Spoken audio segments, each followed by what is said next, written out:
নাৰীয়ে সকলো ঠিক কৰিব পাৰে চাবচোন সকলো ঠিক হ'ব মই সেইটোৱে আশা কৰিছো বোৱাৰীজনী সকলো চম্ভালি ল'ব কিন্তু মই ভবামতে যদি নহয় তেনেহ'লে মোৰ মনত ইমান দিনে সাঁচি ৰখা খংবোৰ একেদিনাই বাহিৰ হৈ যাব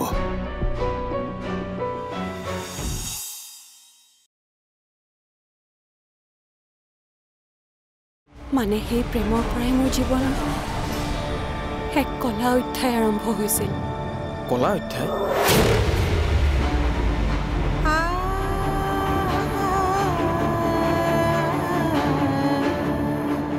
এইবোৰ কি শুনিছো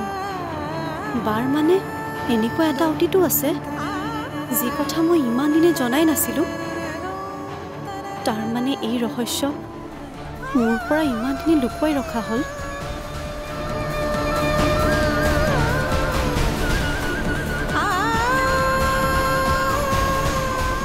বাস মই আৰু একো নুশুনো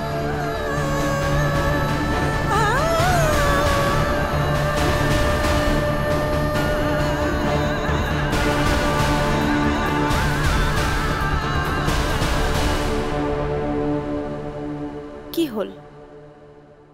কলৈ যায় কওক বাক বিয়া পাতিবনে নাপাতে অন্তৰা প্লিজ আঁতৰি দিয়া খং কিয় কৰিছে বাক বিয়া পাতি মহান হ'ব বিচাৰিছিল নহয় কওক বিয়া পাতিবনে নাপাতে কি হ'ল বাৰ অতীতৰ কথাবোৰ জনাৰ পিছত মুখৰ মাত নাইকিয়া হৈ গ'ল নেকি ৰাস্তাত যে আমাক দম্ভালি মাৰি কৈছিল তেনেকৈ কওক আকৌ মই বিক্ৰান্ত চলিহা মই সকলো অতীত পাহৰি দুহিতাক বিয়া পাতিম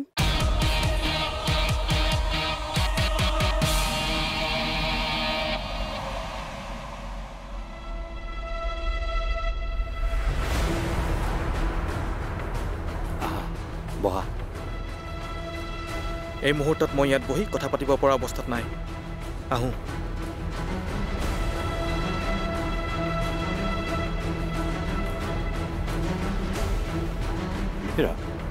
এওঁ ইমান খঙত গুচি গ'ল যে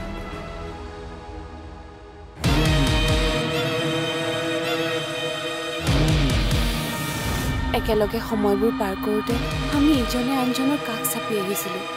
আৰু এনেদৰে এদিন আমাৰ বন্ধুত্বই প্ৰেমৰ ৰূপ পাইছিল মানে সেই প্ৰেমৰ পৰাই মোৰ জীৱনৰ এক কলা অধ্যায় আৰম্ভ হৈছিল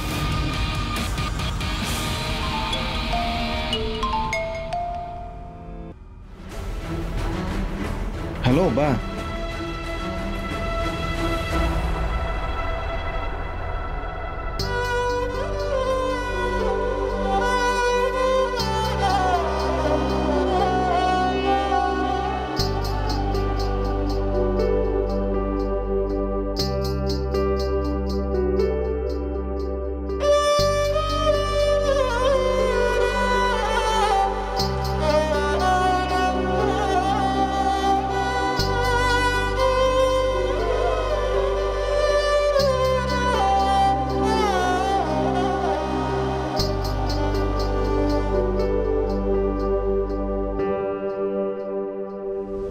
কপা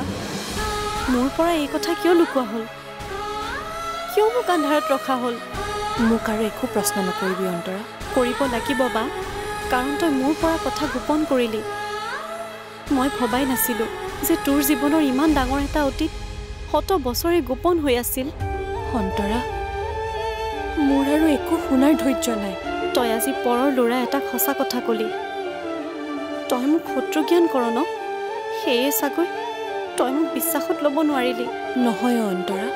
আচলতে মই সকলোৰে আগত এইবোৰ কথা কৈ দিম বুলি তই ভয় কৰিলি ন বা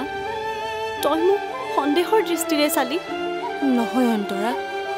তই মোক ভুল নুবুজিবি